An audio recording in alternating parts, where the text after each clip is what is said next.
पिछले वीडियो में हमने चर्चा की थी कि भाई श्राद्ध के नाम पर गरीबों, अनाथों और दीन दुखियों को भोजन देना चाहिए या नहीं। तो जिन लोगों ने ना देखा हो वो उस वीडियो को देख लें और ये जान लें कि भाई पितृकर्म में ब्राह्मणेतर किसी भी व्यक्ति को भोजन नहीं कराया जा सकता, श्राद्ध कर्म नहीं किया जा सकता। पितृपक्ष में तर्पण पूर्वक किए जाने वाले श्राद्ध कर्म में भोजन हेतु ब्राह्मण ही एकमात्र योग्य है, किंतु ब्राह्मण मात्र ही नहीं बल्कि सुपात्र ब्राह्मण का चयन आवश्यक है। मनु ने आदेश दिया है कि न ब्राह्मणम परीक्षेत दैवे कर्मण धर्मविद पितृकर्मम तो संप्राप्ते परीक्षेत प्रयत्नतः, कि भाई दैव कार्य अर्थात यज्ञानुष्ठानादि कर्म में ब्राह्मण की सुपात्रता की परीक्षा ना करें, लेकिन पितृकर्म में ब्राह्मण की सुपात्रता की परीक्षा प्रयासपूर्वक करनी चाहिए। इस श्लोक की व्याख्या हम पिछले वीडियो में कर चुके हैं, पर पुनः एक प्रश्न हो सकता है कि भाई दैव कर्म में सुपात्रता की परीक्षा ना करने का क्या मतलब।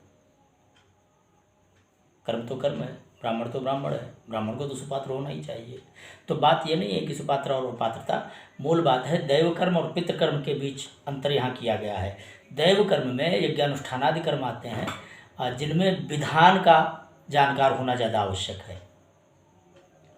वो कर्तव्यनिष्ठ हो ना हो, लेकिन यदि वो विधान का विधिवत जानकार है तो वो पुरोहित हो सकता है, वो आचार्य हो सकता है। लेकिन चित्रकर्म में आत्मज्ञानी ज्ञानवान ब्राह्मण ही ग्रहण करने का विधान है, क्योंकि पितृकर्म का जो आधार है वो श्रद्धा है, आस्था है। तो इस कर्म में शुद्ध चित्त, निर्मल हृदय, कर्मनिष्ठ ब्राह्मण, जो कर्तव्यनिष्ठ ब्राह्मण है, कर्मनिष्ठता भिन्न बात है, कर्तव्यनिष्ठता भिन्न बात है। जो ब्राह्मणोचित कर्तव्यों का विधिवत पालन करता है, विधिवत निर्वाह करता है, ऐसा ब्राह्मण ही पितृकर्म में ग्राह्य है, चाहे जो ब्राह्मण पितृकर्म में ग्राह्य नहीं है, भले ही वो वेद का ही विद्वान क्यों न हो। अब वो उसके गुण क्या क्या होने चाहिए, ब्राह्मण जो पितृकर्म में सुपात्र कहा जाए, उसके लिए स्क्रीन पर आपके लगा हुआ है, आप विधिवत देख सकते हैं कि भाई कैसे ब्राह्मण को पितृकर्म में वर्णित करना है, जिसके द्वारा किया गया श्राद्ध कर्म, जिसके द्वारा किया गया भोजन ही पितरों तक पहुंचता है और जिससे पितृ तृप्त होते हैं। लेकिन जो पात्रता शास्त्रों ने ब्राह्मण की बताई है, उतना सुपात्र ब्राह्मण मिलना सहज साध्य तो नहीं है। अगर कहीं मिल भी जाए तो एक दो ब्राह्मण ऐसे होंगे, और एक बड़े जनसमूह में एक दो ब्राह्मण भला किस किस के घर श्राद्ध कराएंगे, किस किस के घर भोजन करेंगे। तो आपातता ये स्थिति तो बनेगी ही कि श्राद्ध कर्म में जितना कर्तव्यनिष्ठ ब्राह्मण चाहिए वो आसानी से तो उपलब्ध नहीं होगा।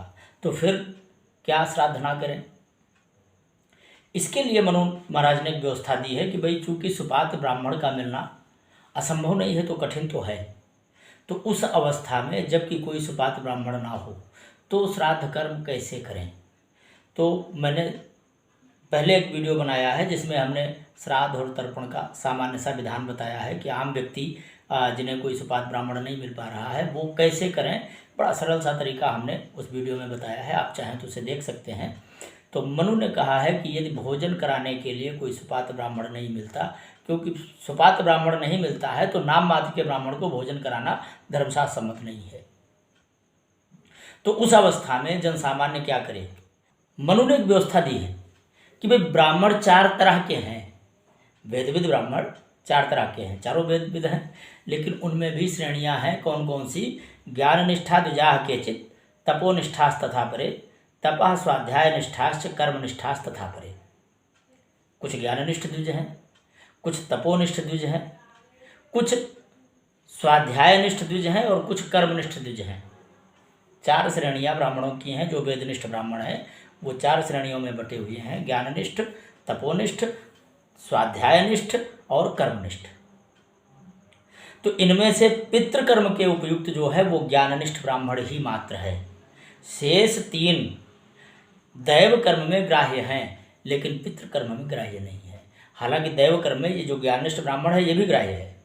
तो चारों प्रकार के ब्राह्मण दैव कर्म में ग्राह्य हैं। पूजन पाठ यज्ञानुष्ठानादि कर्मों में सभी ब्राह्मण जो वेदवादी ब्राह्मण हैं, जो वेदनिष्ठ ब्राह्मण हैं, जिन्होंने वेद का अध्ययन कर रखा है, वो ग्राह्य हैं। लेकिन पितृकर्म में मात्र ज्ञाननिष्ठ ब्राह्मण ही ग्राह्य है। तो ज्ञाननिष्ठ ब्राह्मण की और पितृकर्म और श्राद्ध कर्म के योग्य जो सुपात्रता है, ऐसे ब्राह्मणों का मिलना मनु कहते हैं कि सहज नहीं है, सरल नहीं है, असंभव नहीं है तो सहज भी नहीं है। तो वैसी स्थिति में अपने मान्यजनों को श्राद्ध में भोजन करावें। मान्यजनों में किस किस की गिनती की गई है?